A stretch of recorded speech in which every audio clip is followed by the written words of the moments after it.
Oh bondad tan infinita hacia el mundo pecador, Dios en Cristo revelando. Libro de los Hechos, capítulo 4, versículos 34 al 37. Hechos, capítulo 4, versículos 34 al 37 dice de la siguiente manera: Así que no había entre ellos ningún necesitado, porque todos los que poseían heredades o casas las vendían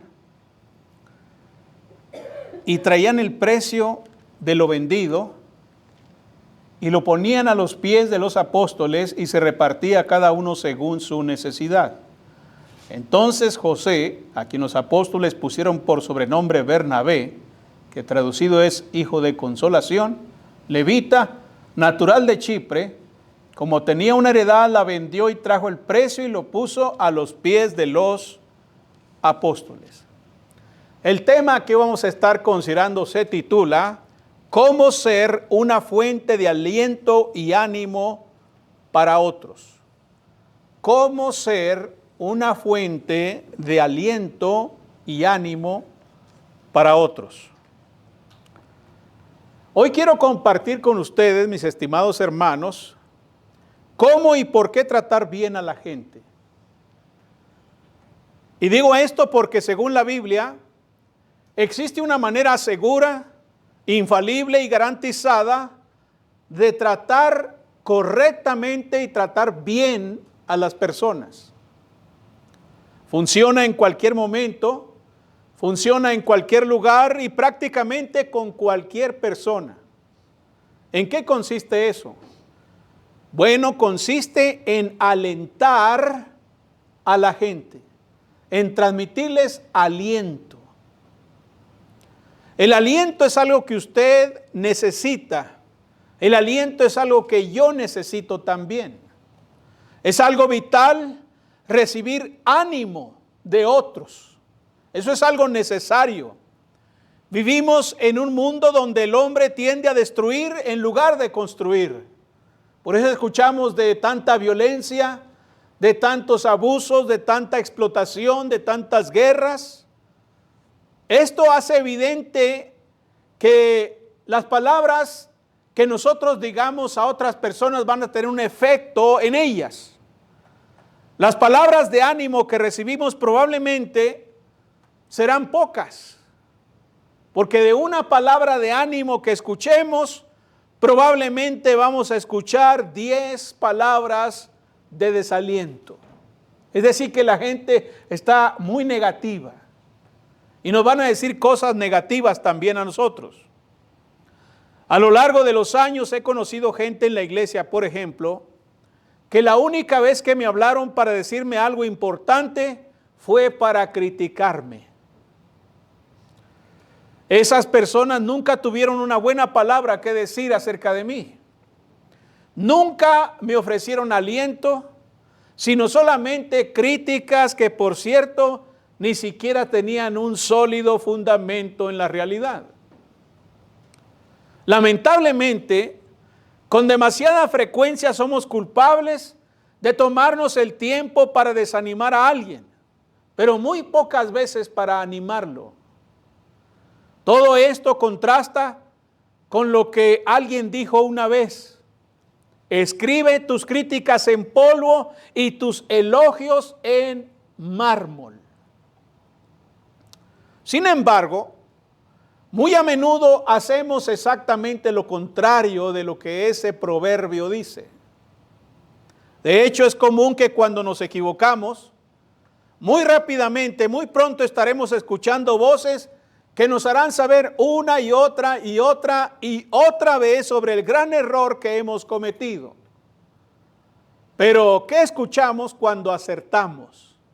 ¿Qué escuchamos cuando estamos haciendo las cosas bien? Uno bien puede hacer algo bien 2 veces y jamás escuchar siquiera una sola palabra de aliento. Somos muy mezquinos para dar aliento. El aliento es tan escaso que no pocos estarán deseando que exista un lugar donde no haya palabras desalentadoras y el cielo nunca esté nublado, pero ese lugar no existe. Lamentablemente no existe. Uno bien puede visitar algunos lugares aquí en Estados Unidos sumamente hermosos. Hay lugares muy bonitos, donde podemos encontrar incluso animales que son impresionantes. En México pues estamos acostumbrados a las vacas, pero no a los búfalos. Allá en México no hay, de milagro hay vacas, y todas flacas. Están tan flacas que yo una vez confundí un perro dálmata con una vaca, imagínense nada más. Allá en Zacatecas, me acuerdo que la vi y me dio, casi quería llorar de lástima, hermano, cuando vi. Yo no sabía que era un perro grandote, alto, pero flaco, ¿verdad? Con las costillas. Dije, mira, pobre vaca. Híjole, pobrecita. Y que me arrimo y ya me andaba mordiendo, era un perro. Entonces hay vacas, pero flacas, pero búfalos. Búfalos no. Y en Estados Unidos hay. Son animales sorprendentes, son animales hermosos. Sin embargo, hay gente que cuando los mira dice que son animales muy feos. Dice, están tan feos, están tan apestosos, con ojos brillantes y negros que dan miedo. E incluso sentirían un gran placer con tener una escopeta y mandarlos al otro mundo en ese momento. O sea, no los quieren. Los critican, no les ven nada positivo. Afortunadamente esos animales no están conscientes ni tienen el valor o no entienden, mejor dicho, el valor de las palabras de aquellos que los critican y que lo único que quieren es exterminarlos.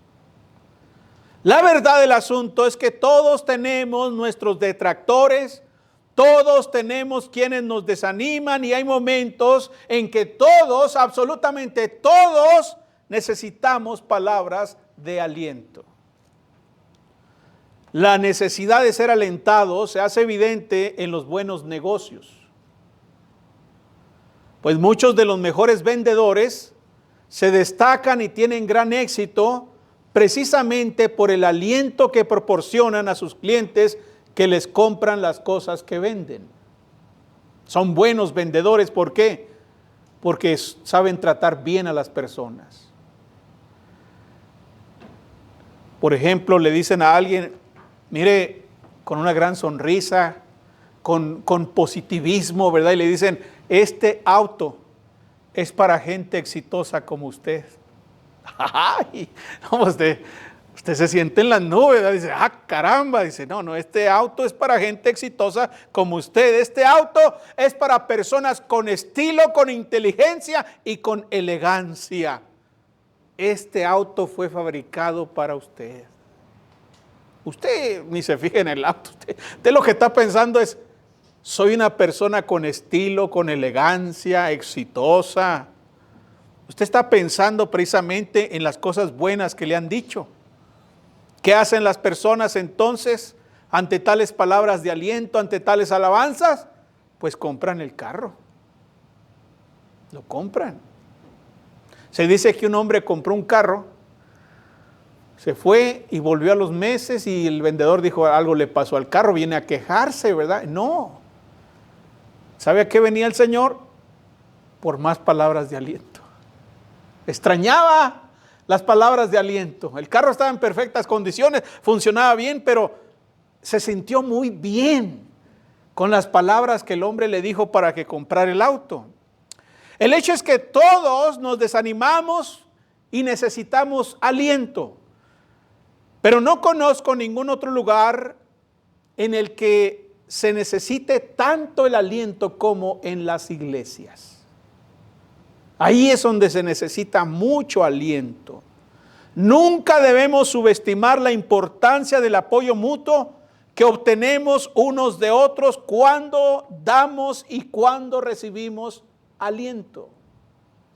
Así que hoy vamos a meditar en la vida de un hombre que podría decir yo que llegó al Salón de la Fama de los alentadores. Creo que era el mejor amigo de todos los cristianos en ese tiempo. Es posible que haya sido el cristiano más popular en la iglesia primitiva. Al estudiar su vida, podemos aprender a ser alentadores también. Podemos aprender a alentar a otros. Quiero que se fijen en los pasos que podemos dar para ser como este hombre a quien llamaron Bernabé. Por lo que hoy quiero predicar sobre cómo ser una fuente de aliento y ánimo para otros. ¿Cómo lo podemos hacer? Bueno, dice el capítulo 4 del libro de los Hechos en el versículo 36. Entonces José, a quien los apóstoles pusieron por sobrenombre Bernabé, que traducido es hijo de consolación, levita, natural de Chipre. Esto es interesante, hermanos, porque si yo les hubiera dicho que vamos a predicar acerca de un hombre llamado José, quizás muchos de ustedes me dirían, ¿y ese quién es? ¿Cuál José? ¿De qué José estamos hablando? Pero si yo les digo que voy a predicar sobre Bernabé, entonces muchos de ustedes sabrían de quién estoy hablando. Porque Bernabé pasó a la historia, ese nombre, ese sobrenombre pasó a la historia. La iglesia primitiva, los apóstoles, conocían que se llamaba Bernabé, pero le pusieron por sobrenombre Bernabé.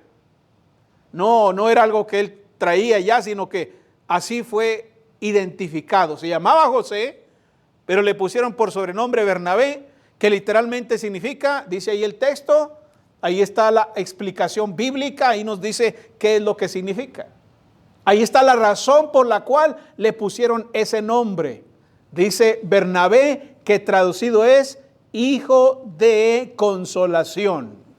La palabra hijo en el contexto bíblico es para resaltar las cualidades de una persona. Por ejemplo, usted oye en la Biblia de los hijos del trueno, ¿verdad? ¿Qué quiere decir? Pues que está describiendo su personalidad, que es como un trueno, que son aguerridos, que son impulsivos, ¿verdad? Y hasta posiblemente imprudentes. Pero cuando dicen hijo de paz, pues es una persona pacificadora, tranquila. Cuando se dice hijo de consolación, tenemos a una persona que se distingue precisamente por dar aliento y ánimo a las personas. Por eso le pusieron este sobrenombre. Lo interesante es que la palabra aliento o consolación es traducción del griego paráclito. Ese es un término que se le da precisamente al Espíritu Santo como el consolador. ¿Recuerdan cuando Jesús dijo, no los dejo solos, os enviaré otro paráclito, otro consolador, otro alentador, alguien que les conceda aliento y ánimo? Bernabé entonces fue el primer siervo de aliento que leemos en el Nuevo Testamento, se destacó por eso. Bernabé no se destacaba por muchas cosas, sino precisamente por ser una persona que daba aliento, que transmitía aliento a los demás. Una de las cosas que vemos en Bernabé y que es tan alentadora es que puso en práctica todas sus palabras. ¿Cómo dar aliento a otros? Bueno, tenemos que ser reales, tenemos que ser veraces, tenemos que poner en práctica lo que profesamos, lo que decimos, como Bernabé. Dice la Biblia en el versículo 37, como tenía una heredad, la vendió y trajo el precio y lo puso a los pies de los apóstoles. ¿Qué está haciendo Bernabé? Está practicando el cristianismo, hermanos. Está siendo congruente con la predicación, está siendo congruente con el mensaje de Jesucristo. La iglesia primitiva aquí en este contexto estaba llena de pobres. Y muchas veces cuando la gente venía a Cristo, perdían sus empleos, sus trabajos, porque ser cristiano no era popular en ese tiempo. Además, este gran avivamiento que había estallado el día de Pentecostés en Jerusalén, donde muchas personas habían llegado a conocer al Señor Jesús, las cuales venían de muchos otros lugares, no tenían su residencia en Jerusalén, y eso estaba provocando conflictos o problemas económicos entre muchos de ellos. Querían estar en comunión con otros cristianos y querían crecer en el conocimiento del Señor, por lo que determinaron quedarse ahí, temporalmente vivir ahí, temporalmente residir ahí. Pero estaban económicamente entre la espada y la pared. había necesidades. Y entonces Bernabé, siendo un hombre que transmite aliento, siendo un hombre de espíritu positivo, siendo un hombre que está buscando las soluciones para cualquier conflicto, tomó una valiosa propiedad, la vendió y el contenido o la ganancia la puso a los pies de los apóstoles para que ayudara a los hermanos necesitados. Él prácticamente decía, no se preocupen, Dios les va a ayudar. ¿Ah, sí? Sí, y aquí está la muestra. No era decir, Dios te va a ayudar, no te preocupes. Pues sí, pero son palabras. Son palabras, ¿no? No, Bernabé no solo decía, Dios te va a ayudar, Dios te va a proveer, Dios te va a bendecir, sino que él mismo contribuía con sus bienes para alentar, para animar a estos hermanos necesitados. Mis hermanos, cuando nosotros nos convertimos en personas que damos aliento a otros, lo que hacemos o lo que debemos hacer es ver la necesidad de un hermano y entonces tener este pensamiento: daré lo que pueda y haré lo que pueda para satisfacer esta necesidad. Con eso damos aliento. La gente que nos rodea descansan, tranquilos, se sienten seguros con nosotros. Estamos pasando por una situación difícil, pero tengo una esperanza. ¿Por qué? Porque ahí está el hermano fulano. Porque ahí está el hermano sutano. Estos hermanos hacen lo que pueden, hacen lo que se pueda para darnos aliento, para ayudarnos. En otras palabras, sé que no me voy a quedar solo, sé que no me voy a quedar arruinado, sé que no voy a estar sin nada. ¿Por qué? Porque ahí están mis hermanos que me dan aliento, que me apoyan, que están conmigo. La persona no pierde el control, ¿verdad? No pierde la esperanza. Ahora, a veces no siempre la cosa es de dinero, hermanos. Puede que no seamos ricos en dinero, pero todos tenemos mucho que dar a muchas personas cuando necesitan aliento. Por ejemplo, hay muchos enfermos que no necesitan dinero. El problema no es el dinero, más bien necesitan palabras de consideración. Hay muchas personas solitarias que no necesitan dinero, que solo necesitan unos minutos de nuestro tiempo. Hay muchas personas que sufren y que no necesitan dinero, aunque están sufriendo. ¿Qué es lo que necesitan? Solo necesitan que se les toque el hombro, que sientan que estamos ahí acompañándolos. Hay muchas personas desanimadas que no necesitan dinero, que solo necesitan palabras de esperanza. Entonces hay que estar atentos. No siempre es dinero. No siempre es dinero lo que la gente necesita. Las palabras de aliento son tan buenas como lo es el alimento para nuestros cuerpos, hermanos. Ahorita hay esa cultura, ¿verdad?, de que pues de palabras no comemos, las palabras que no sirven de nada, pero sirven de mucho. A Moisés, por ejemplo, cuando ya iba a dejar al pueblo de Israel, Dios le dijo allá en Deuteronomio capítulo 3, en el versículo 28, con respecto a José, Dios le dijo a Moisés: manda a Josué y anímalo y fortalécelo, porque él ha de pasar delante de este pueblo y él les hará heredar la tierra que verás. Deuteronomio 3:28. Moisés no le iba a dar dinero a José. Moisés no lo iba a acompañar en la conquista.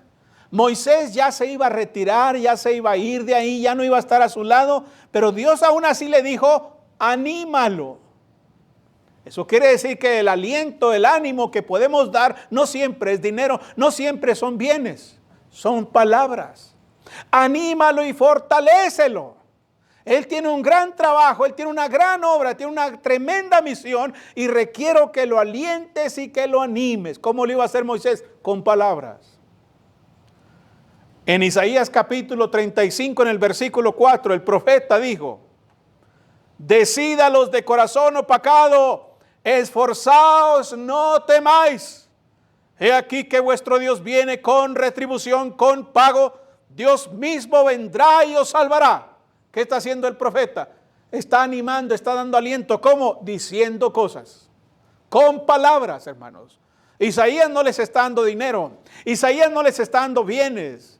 Isaías les dice palabras. Decid es lo que quiere el profeta. Decid es lo que Dios quiere decir. ¿Qué cosa? decidan los de corazón opacado, esforzaos, no temáis. Eso es lo que Él quiere que se diga. Esa es la manera de alentar con palabras. En primera a los Tesalonicenses capítulo 4 en el versículo 18. Luego de que Pablo hablara sobre la segunda venida de Cristo y de nuestra esperanza, dijo lo siguiente en la primera carta a los Tesalonicenses capítulo 4 en el versículo 18. Por tanto, alentaos los unos a los otros, ¿con qué? ¿Con dinero? ¿Alentaos los otros unos a los otros con qué? ¿Con regalos? No, con estas palabras. ¿Ven? Las palabras que había dicho Pablo acerca de la venida de Cristo y acerca de las promesas y de lo que nos va a dar cuando Él venga, dijo Pablo, alentaos los unos a los otros con estas palabras. Mire, para alentar a los hermanos en este sentido, ni siquiera son palabras nuestras, sino con las de Dios. Alentaos con estas palabras, con lo que acabo de describir, con lo que acabo de decir. Cuando vayamos a alentar a alguien, toquemos su hombro, hagámosle sentir que estamos ahí, que no está solo y que además tiene las promesas de Dios. Hay que recordarlas, hay que citarlas, hay que darle alimento a ese corazón opacado, a esa alma triste. Hubo un entrenador aquí en Estados Unidos, hermanos, de básquetbol, el cual tenía una táctica de aliento para sus jugadores muy interesante. Ya ven que todos los entrenadores, cuando está su equipo ahí en el medio tiempo o cuando van a salir al juego, ¿qué es lo que hacen? Los alientan. ¿Cómo? Con palabras. No les dan dinero, no les dan nada. Con palabras, ¿verdad? Siempre les están diciendo, ustedes pueden, son los mejores, los hacen hasta gritar. Pero este hombre cambió la táctica. No solamente les decía cosas positivas, sino que les aconsejó que cada vez que alguien encestara una pelota, siempre voltearan con una gran sonrisa, con un guiño en el ojo, con una señal de aprobación dirigida hacia el jugador o los jugadores que hicieron posible que él anotara. Normalmente los jugadores encestan una canasta y ellos se llevan toda la gloria, ¿no? Saltan y dicen, soy el más fuerte, soy el mejor. Pero déjeme decirle una cosa, no hubieras llegado a encestar si no es por la asistencia de otros. Es un equipo, ¿verdad? Es un equipo. En el fútbol es lo mismo, va y mete un gol y ¿qué hace? ¡Ah, soy el más grande, soy el más grande! Sí, pero alguien te ayudó. Alguien te bloqueó al enemigo, alguien te pasó el balón en el momento preciso, alguien jugó de esta manera para que tú encestaras, para que tú metieras el gol. Bueno, el entrenador dijo, cuando tú encestes, voltea siempre al que te asistió y haz estas expresiones de aprobación. Guíñale el ojo, lo hiciste bien, excelente, por ti lo logré. Dale el crédito a él. Y efectivamente ellos hicieron eso. Pero uno de ellos dijo, oiga entrenador, ¿y si el que me asistió no me está viendo? ¿Cómo le voy a hacer ahí? Y el entrenador le dijo, te aseguro, te garantizo que siempre te va a mirar. Siempre te va a mirar, siempre te va a ver. Así que no estés esperando a que te mire. Tú inmediatamente en cuando metas la pelota, voltea y da la señal de aprobación. Señálalo, que la gente lo vea, que ellos vean con tu expresión física que por él tú has encestado la pelota. Eso lo hizo y ya se imaginarán lo que sucedió con el equipo. Un equipo victorioso. ¿Por qué? Porque los jugadores estaban compartiendo el gozo, el honor, la gloria de ganar un partido. Y eso, ¿qué creen ustedes que producía en el asistente, en el que pasaba el balón, en el que hacía todo el esfuerzo para llegar a cierto lugar y entonces pasar el balón en el momento justo y se encesta la pelota? ¿Qué creen que sentía cuando se le daba el crédito? Se sentía muy animado. Pero ¿qué pasa cuando no, hermanos? ¿Qué pasa cuando no nos dan el crédito? ¿Qué pasa cuando no? Usted barrió la casa, la tremenda casa donde vive y la barrió toda y nadie le dice nada. Nadie lo toma en cuenta, nadie dan por sentado que va a estar barrido y punto. Bueno, llega un momento donde el corazón se empieza a opacar, hermano. Va a haber un momento donde va a decir, ya no le pasó nada. Pues a él siempre le dan los premios, a él siempre le dan la copa, le dan la medalla y hasta salen las revistas. Pero sin mí no llega. Si no le paso el balón yo, si no lo cuido, si no lo protejo, si no hago estas maniobras, no llega a encestar. Y nadie se fija en eso. Y la gente se empieza a llenar de amargura. Por eso es muy importante dar aliento. Es muy importante transmitir aliento para que las personas se sientan bien. El que da aliento es una persona desinteresada, hermanos. Siempre está tratando de pensar cómo puede bendecir, cómo puede ayudar y fortalecer a alguien más. Por cierto, vemos esto mismo en Bernabé. Fíjese en el capítulo 11 de Hechos, en el versículo 23. Hechos capítulo 11, versículo 23. Dice ahí la escritura, Hechos 11, 23. Cuando llegó y vio la gracia de Dios, se regocijó y exhortó a todos a que con propósito de corazón permaneciesen fieles al Señor. Aquí tenemos a Bernabé. Solo unos pocos capítulos más adelante, en esa misma ciudad, en el capítulo 14, en el versículo 22, Hechos 14, 22, fíjese, llegó Bernabé y vio la gloria de Dios, se regocijó con eso, pero mire lo que hizo después. Hechos 14, 22 dice ahí la escritura, Hechos 14, 22, confirmando los ánimos de los discípulos, exhortándoles a que permaneciesen en la fe y diciéndoles es necesario que a través de muchas tribulaciones entremos en el reino de Dios. ¿Qué está pasando aquí? Antioquía era una ciudad muy rica y magnífica, hermanos. Era la tercera ciudad más grande del mundo después de Roma y Alejandría. Era una ciudad muy culta, pero también era una ciudad muy pecadora.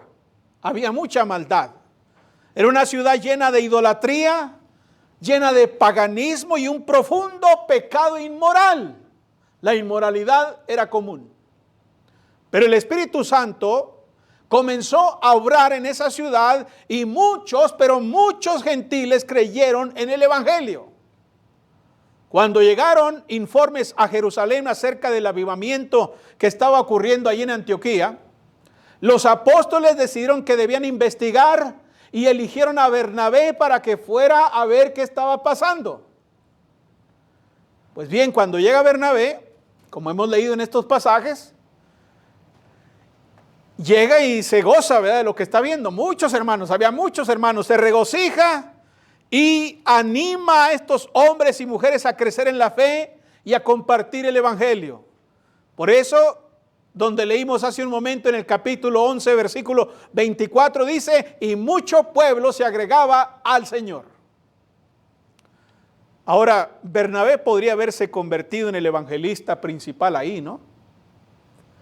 Es el primer hombre que llega ahí importante en el evangelio. Pudo haberse convertido en el evangelista, podría haberse reservado toda la situación para sí mismo.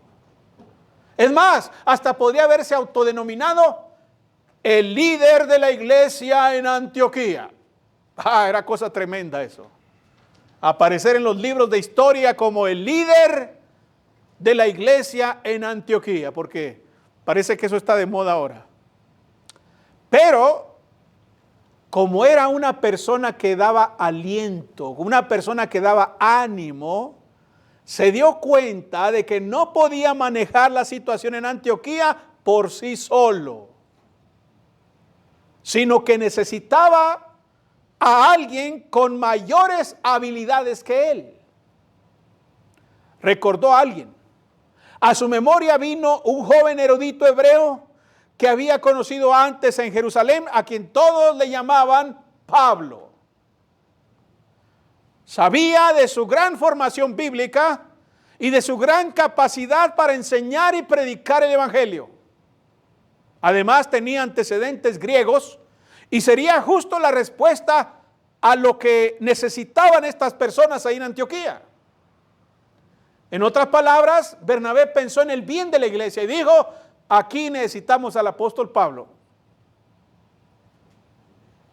Lo que más le importaba a Bernabé, mucho más que la notoriedad o la fama, era el bienestar de los cristianos en Antioquía. Él pudo haber pensado egoístamente, pues ¿qué más quiero? Es una iglesia grandísima, aquí me quedo. Voy a pasar la historia como el evangelista de las iglesias más grandes. Voy a pasar la historia como un líder famoso. No, él dijo no, aquí necesitamos a otro. Necesitamos a Pablo aquí. Pablo debería estar aquí. Y entonces, pensando en el bienestar de la iglesia, llamó a Pablo. Le permitió a Pablo ser el centro de atención ahora, y de hecho, ahí fue el comienzo de lo que sería una obra de carácter mundial. Y déjeme decirle una cosa, que hasta nuestros días aquí en Constituyentes, la obra de Antioquía nos sigue beneficiando hasta hoy. Ya después veremos cómo. A ver si luego hay tiempo más adelante para explicarles cómo la iglesia en Antioquía nos beneficia a nosotros todavía, hasta ahorita. Hizo bien Bernabé. Bernabé pensó en la obra, no en sí mismo. Bernabé pensó en el bienestar de la iglesia. Él estaba dispuesto a ocupar un segundo lugar. ¿Por qué? ¿Por qué estaba dispuesto a ser el número 2? ¿Por qué estaba dispuesto a ir detrás de las cortinas y poner a Pablo en el escenario? Bueno, porque era un animador que tenía un solo deseo, y ese era traer bendición a los demás. Para ser fuentes de aliento y ánimo a otros, debemos ser una fuente de bendición, hermanos. Para ser de aliento y de ánimo, tenemos que ser fuentes de bendición. Hay que bendecir, hay que bendecir. Piensen en eso, hay que bendecir a los demás, hay que bendecir a todos. Y entonces cuando seamos fuente de bendición, entonces vamos a alentar, vamos a animar y vamos a hacer sentir perfectamente bien a los demás. Ahora, en el capítulo 9, de aquí del libro de los Hechos, versículos 26 y 27, dice ahí la escritura, Hechos capítulo 9, versículos 26 y 27. Dice el texto, Hechos 9, 26 y 27. Cuando llegó a Jerusalén, el apóstol Pablo, recién convertido, cuando llegó a Jerusalén trataba de juntarse con los discípulos, pero todos le tenían miedo, no creyendo que fuese discípulo. Entonces Bernabé, tomándole, lo trajo a los apóstoles y les contó cómo Saulo había visto en el camino al Señor, el cual le había hablado, y cómo en Damasco había hablado valerosamente en el nombre de Jesús. Tremendo. Para ser personas de aliento, para ser personas que somos fuente de aliento y de ánimo para otros, debemos ser personas que rompan barreras, que derrumben barreras. En este contexto vemos que Pablo había conocido a Jesucristo en el camino a Damasco y ya habían pasado 3 años desde que había sido salvo. Básicamente había pasado a la clandestinidad para crecer en el Señor y dejar que Él continuara esta nueva obra en su vida. Pero ahora estaba de regreso, ¿a dónde creen? Cuando llegó a Jerusalén. ¡Ah, tremendo! Imagínense, Saulo de Tarso regresa a Jerusalén. ¿Quién es Saulo? El perseguidor de la iglesia. El que da su voto para que asesinen cristianos. Ahora él es cristiano. Y ahora él regresa a Jerusalén. Él está de regreso. ¿Sí? Y lo que aún es peor, dice que estaba de regreso en Jerusalén. Y la noticia se difundió muy rápidamente de que el enemigo público número 1 había regresado a la ciudad. En ese momento la iglesia consideraba a Saulo de Tarso el hombre más peligroso del mundo, el hombre más odiado. Nadie de los santos quería hablar con él. En Jerusalén era un hombre reprobable para todos los cristianos. Era temido por muchos. La idea aquí es que mientras que los santos no quieren juntarse con él y le tienen miedo con justa razón, dice la Biblia que entonces Bernabé sobresalió ahí, ¿verdad? Entonces Bernabé Bernabé lo tomó bajo su protección. En el idioma griego, hermanos, el tiempo de los verbos nos dice aquí que Pablo trataba una y otra vez de entrar en la iglesia y ganarse la acepción de los hermanos. Es decir, esto que dice aquí, trataba de juntarse, es algo muy intensivo, hermano, es algo continuo. Estamos viendo que Saulo de Tarso está haciendo grandes esfuerzos por juntarse con los santos. Él quiere juntarse con ellos, pero ellos habían levantado, ¿qué cosa? Una barrera. Habían construido un muro que Pablo no podía penetrar, no podía entrar a los círculos cristianos. Todos habían cerrado la puerta para Pablo. Santiago, el hermano del Señor Jesús, no quería saber nada de Saulo. Nada, absolutamente nada de él. El apóstol Pedro, que después pasó a la historia como quien tenía las llaves del reino de los cielos, ¿qué hizo Pedro? ¿Le abrió la puerta? No, le cerró la puerta. A fin de cuentas yo tengo las llaves. Pedro le cierra la puerta. Juan, el apóstol del amor. El apóstol que ha pasado a la historia como el amoroso. Pues Juan tampoco. Es más, con su actitud de no querer recibir a Pablo, no querer juntarse con él, con su actitud él está diciendo, yo puedo amar a cualquier persona, menos a Saulo de Tarso. Andrés, a quien normalmente le gustaba presentar a Jesús a la gente, que siempre estaba viendo cómo llevar a Jesús a otros, que siempre quería presentar a Jesús a otros. ¿Qué hizo Andrés? Dijo, olvídenlo. Cuando se trata de Saulo, yo no puedo dar buenas recomendaciones. Así que ninguno lo quería recibir, nadie. La barrera estaba puesta, era impenetrable. Y entonces dice el versículo 27, entonces Bernabé. Esas son palabras interesantes. Me gusta más, como dice la Biblia de las Américas.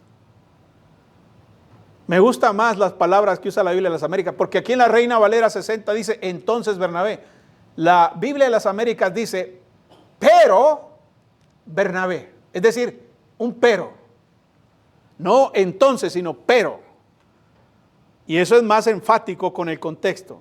Nadie quería juntarse con él, todos le cerraron la puerta, pero Bernabé, ¿ve? Tiene un matiz distinto. Estas son palabras dulces, de hecho. Aquí viene el consolador, aquí viene el viejo Barney, el rescatador. Aquí viene aquel que sirve para dar aliento. Nadie quería recibir a Pablo, pero Bernabé. Mis hermanos, puedo decir que este es un pero, y es un pero positivo. Nunca había visto un pero tan positivo como este. Nunca. Nunca había visto un pero tan alentador como este. Nadie lo quiere recibir, todos lo quieren fuera, todos quieren que desaparezca, todos quieren que se vaya, quizás algunos quieren que sufra, pero ahí viene lo dulce. Pero Bernabé. Ahí está el alentador. ¿Cómo se sentía Pablo? Hermanos, no quiero ser pedante, pero yo puedo saber con toda certeza lo que Pablo siente, porque a mí, hermanos, me han tratado igual. Hay iglesias, hay hermanos, hay predicadores que no me reciben en su casa y le dicen a los hermanos, no reciban a ese sectario, no reciban a ese perverso, no reciban a ese miserable. Es una plaga que destruye las iglesias. Y se siente feo. Aunque ya se me hizo callo eso. Pero al principio sí sentía feo yo. Y ahora mire, el apóstol Pablo quiere entrar y no lo recibe. No, hay una barrera ahí. Y entonces viene Bernabé a protegerlo, a cuidarlo, a alentarlo, porque Pablo pudo haberse sentido muy triste y alejarse, ¿verdad? Pero no, Bernabé lo acogió. Ahí está la manera de un verdadero animador, defender a los desvalidos. El que anima se va a subir al carro cuando todos los demás quieren bajarse. El que anima va a entrar a su casa cuando todo el mundo lo que quiere es salirse de ella. ¿Cómo lo hizo? Bueno, voy a leer de la Biblia de las Américas, el versículo 27. Ustedes de la 60, yo de la Biblia de las Américas.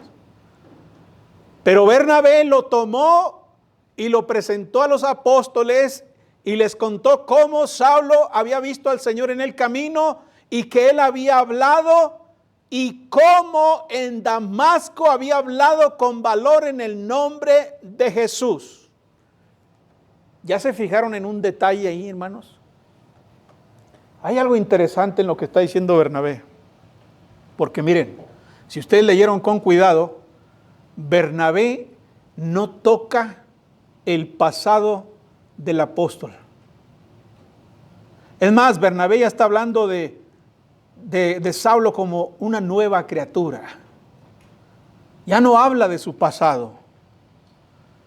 Él no dice palabras como, miren hermanos, yo sé que él era un asesino, sé que era un blasfemo, sé que quiso destruir a la iglesia, sé que puso a muchos de ustedes en la cárcel y sé que quizás muchos de ustedes están lastimados porque él promovió la muerte de uno de sus seres queridos. Él no está diciendo eso.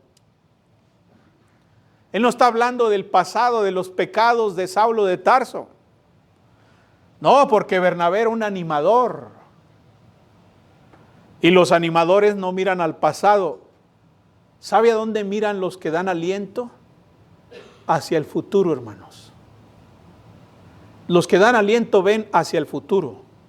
Bernabé no miró lo que Pablo había hecho, miró lo que Pablo podía hacer por la obra de Dios. No miren al hombre por lo que era, miren al hombre por lo que es, dijo Bernabé. Eso es importante tenerlo presente. Porque a veces nosotros queremos animar a alguien y en lugar de animarlo, lo aplastamos más. Hay que tener cuidado cómo animamos, cómo vamos a levantar el ánimo, porque lo vamos a hacer mal y si lo hacemos mal, vamos a terminar avergonzando, desanimando más de lo que el hermano ya está. Escuché acerca de un niño pequeño que después del culto se acercó al predicador y le dijo, hermano, cuando crezca me voy a convertir en médico y voy a ganar mucho dinero. Ya ve los niños, ¿no? Y le dice al predicador, voy a ganar mucho dinero y cuando lo haga, le voy a dar mucho dinero también a usted. Ah, caramba, un niño diciendo eso. Y bueno, el predicador le dijo, bueno, hijo, eso es muy amable, es algo bueno de tu parte, pero ¿por qué me vas a dar tanto dinero? ¿Por qué me quieres dar tanto dinero? Y el niño, ya saben que ellos son francos y directos, no andan por las ramas los niños.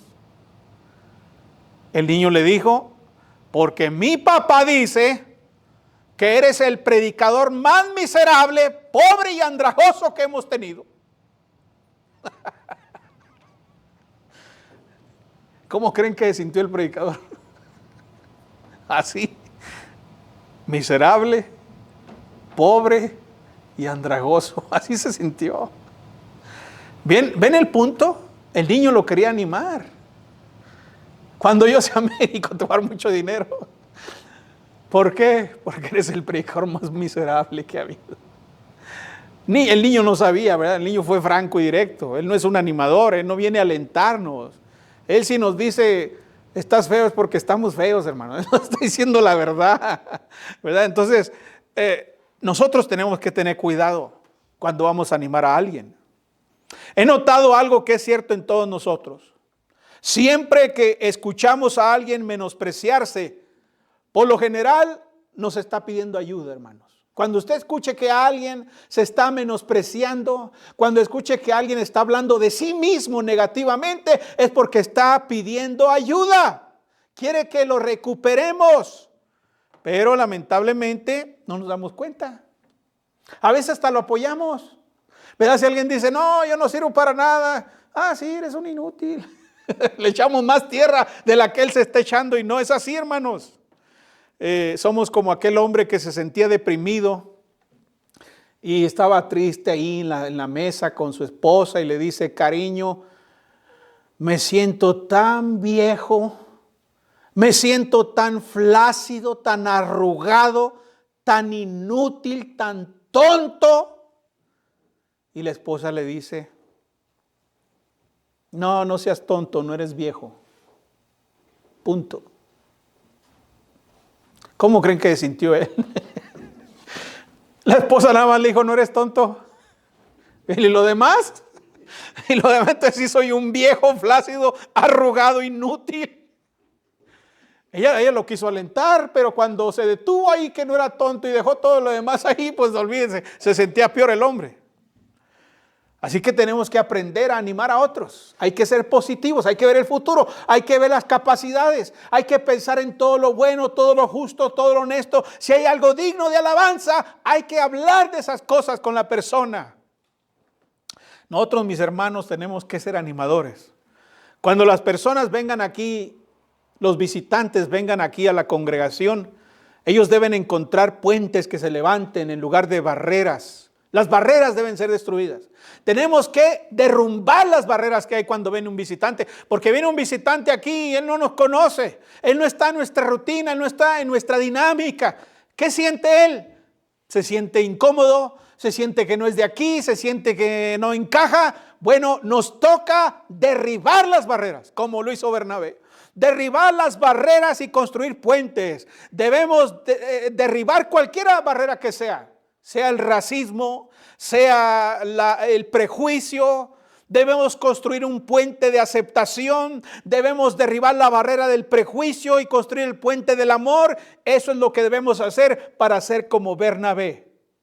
Saulo se sentía animado ahora, porque estaba un hermano ahí alentándolo. ¿Qué es lo que hace entonces un animador? Es fuente de bendición. Derrumba barreras, pero también vean lo que dice el capítulo 15. Hechos capítulo 15. Dice ahí la Biblia, Hechos 15:36, para ver qué hace un animador, un alentador de la iglesia. Dice Hechos capítulo 15, versículo 36. Hechos 15:36, dice ahí la escritura. Después de algunos días, Pablo dijo a Bernabé, volvamos a visitar a los hermanos en todas las ciudades en que hemos anunciado la palabra del Señor, para ver cómo están. Y Bernabé quería que llevasen consigo a Juan, el que tenía por sobrenombre Marcos. Pero a Pablo no le parecía bien llevar consigo al que se había apartado de ellos desde Panfilia y no había ido con ellos a la obra. Y hubo tal desacuerdo entre ellos que se separaron el uno del otro. Bernabé, tomando a Juan Marcos, navegó a Chipre. Y Pablo, escogiendo a Silas, salió encomendado por los hermanos a la gracia del Señor. Y pasó por Siria y Cilicia, confirmando las iglesias. Este caso en la Biblia es interesante, hermanos. Había un fuerte desacuerdo entre Pablo y Bernabé con respecto a un joven llamado Juan Marcos. Lo que había sucedido era que ellos habían emprendido un viaje de predicación y por alguna razón que desconocemos, no sabemos por qué, pero Juan Marcos se desanimó y se regresó a su casa. Dejó tirado el viaje de predicación. Renunció. Entonces, debido a eso, ahora en este nuevo viaje de predicación, Pablo básicamente se desatendió de él y dijo, este joven está acabado y yo he terminado con él. No vuelvo a trabajar con este joven. Bueno, Bernabé no era así, porque no se centró en los problemas de Marcos, no se centró en los errores, no se centró en las equivocaciones. Bernabé lo que vio fue su potencial. Ciertamente que se regresó, ciertamente que renunció en aquel viaje, pero él tiene potencial y lo necesitamos. Bueno, esa es una gran diferencia. Los que animan ven potencial donde otras personas ven fracaso o problemas. Tienen una perspectiva distinta. El que anima siempre está enfocado en el potencial. Bernabé creía tanto en Marcos tanto, hermanos, que se puso allí a confrontar a Pablo. Imagínense cuánta confianza tenía Bernabé en Marcos. Y dice que la confrontación fue grande. Pablo estaba dispuesto a no llevarlo. Y no, dijo, no me voy a dar por vencido, Marcos no va. Y Bernabé dice, es que hay que darle otra oportunidad.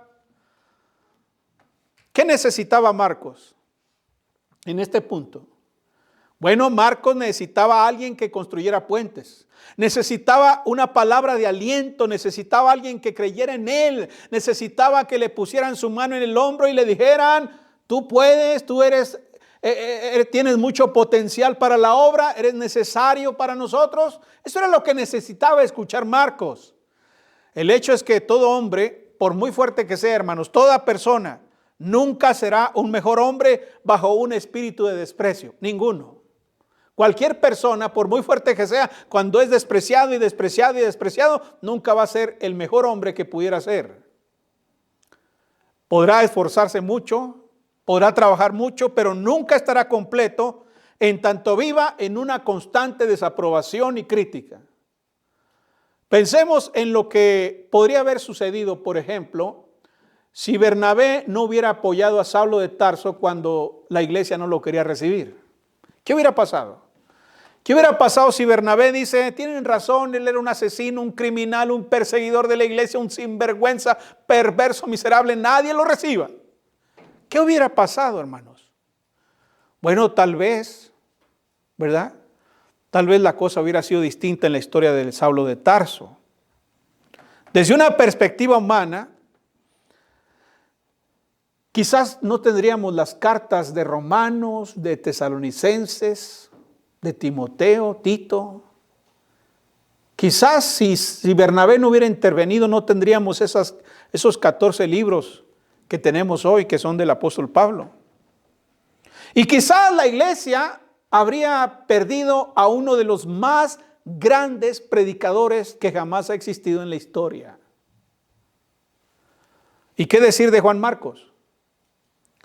¿Sabían ustedes que Marcos fue el autor del evangelio que lleva su nombre? Si Bernabé hubiera renunciado a Marcos como lo hizo Pablo, tal vez nunca hubiéramos tenido ese pequeño evangelio. Si Bernabé hubiera renunciado a Marcos, tal vez nunca hubiera llegado a ser el hombre que Pablo pidió al final de su vida. ¿A quién pidió Pablo? Bueno, dice la Biblia en 2 Timoteo 4:11, toma a Marcos y tráele contigo porque me es útil para el ministerio. ¿Ven? Quizás si Bernabé le hubiera hecho caso a Pablo y hubieran despreciado, hubieran dejado ahí a Marcos, pues no hubiera sido útil para el ministerio como lo era. El mismo Pablo lo reconoció después. Había un niño, hermanos, cuyo padre murió cuando él tenía 5 años. Este niño abandonó la escuela después del 6º grado. Cuando tenía 17 años, había perdido un trabajo tras otro. Se casó a los 18, tuvo un hijo a los 19 y se separó de su esposa a los 20 años. Se convirtió en conductor de ferrocarriles, pero lo despidieron. Se alistó en el ejército, pero también fracasó. Se hizo agricultor y perdió hasta la camisa. Solicitó ingresar a la facultad de Derecho, pero fue rechazado. Se convirtió en vendedor de seguros y también le fue mal. Finalmente, se convirtió en lavaplatos y cocinero en un restaurante de mala muerte. Una de las cosas que logró hacer fue convencer a su esposa para que volviera con él y juntos se ganaron la vida cocinando y lavando platos en ese pequeño restaurante. A los 65 años se jubiló. Fue al buzón y recibió su primer cheque de seguridad social por un total de $105. Este hombre de 65 años estaba tan desanimado que finalmente pensó en quitarse la vida. me voy a suicidar mejor. Creo que lo único bueno que puedo hacer es darme un tiro. Se colocó bajo la sombra de un árbol, escribió su último testamento y quería terminar con su vida. De alguna manera su esposa se enteró de ese plan y lo confrontó y le dijo: déjame decir que hay una cosa que creo que tú haces mejor que cualquier persona en este mundo. Y el hombre pues le dio curiosidad, ¿verdad? Y dijo: ¿y qué es eso? Nadie cocina el pollo como tú. Y le creyó. Lo alentó con eso. ¿De verdad lo crees? Claro, ese pollo es fabuloso. Está para chuparse los dedos. Nunca he probado otro como ese. Bueno, entonces fue al banco, pidió un préstamo por $87 a cuenta de su cheque de seguridad social. Fue al supermercado, compró pollo y algunas cajas, preparó pollo frito con una receta especial que había desarrollado personalmente, lo puso en cajas y comenzó a venderlo de puerta en puerta en Corbin, Kentucky. Y ya saben para dónde vamos, ¿no? Ya ahora a lo mejor algunos dicen: no, pues ahorita saliendo vamos a recordarlo. Él quiso vender esa receta a varios restaurantes, pero lo rechazaron más de 1000 veces. Más de 1000 veces fue rechazado, hermanos, para hacer negocio con él, ¿verdad? Finalmente hubo un empresario que creyó en él. Y bueno, existió lo que hoy conocemos como Kentucky Fried Chicken. Una empresa pues básicamente que está en todos lados. ¿Qué pasó aquí? ¿Qué fue lo que sucedió? ¿Era el mismo hombre? ¿La misma receta? ¿La misma habilidad? ¿El mismo pollo? La diferencia fue una palabra de aliento. Ahí estuvo la clave. ¿Qué hubiera pasado si la esposa no lo alienta? Si le hubiera dicho: tienes razón, toda tu vida has sido un fracasado, un miserable. Yo no sé cómo se te ocurre darte un tiro a estas alturas de tu vida, a los 65 años. Nos hubieras hecho un gran favor si te hubieras dado ese tiro a los 20. Como la esposa de Job, ¿eh? Bueno, no existiría Kentucky Fried Chicken. Pero gracias a esas palabras de aliento, el hombre pues no se suicidó y después llegó a ser un gran éxito, un hombre exitoso, ¿verdad? Mis hermanos, si queremos tratar bien a la gente, cada vez que tengamos la oportunidad, brindemos bendiciones, rompamos barreras y construyamos puentes para los demás. Lo sorprendente que descubriremos es que cuando nosotros demos aliento a otros, la realidad es que nosotros nos vamos a sentir muy bien. Nos vamos a sentir alentados, animados en el proceso. Así que pregúntese: ¿qué necesito hacer para convertirme en una persona que anima a los demás? ¿Qué me hace falta? ¿Qué cosas tengo que cambiar? ¿Quién a mi alrededor necesita ser animado? ¿Quién necesita palabras de aliento? ¿Cómo puede Dios trabajar a través de nuestra vida para que nos transforme en personas de bendición para otros? Hay que pedir a Dios, hermanos, que nos ayude a sopesar nuestras palabras antes de pronunciarlas. Pidámosle que nos ayude a considerar el resultado de nuestras decisiones antes de tomarlas. Y pidamos que nos ayude a pensar en las necesidades de los demás antes de considerar nuestros propios deseos y nuestras propias necesidades. Seamos fuente de ánimo y aliento para los demás. Dios les bendiga, hermanos. Oh bondad tan infinita hacia el mundo pecador. La Iglesia de Cristo en Rivera Luna le invita a sus actividades los domingos a las 10 de la mañana. Estamos ubicados en el número 3331, esquina con Rivera y Luna, en El Paso, Texas, 79905. Todos serán bienvenidos. De salud, solo en él hallaré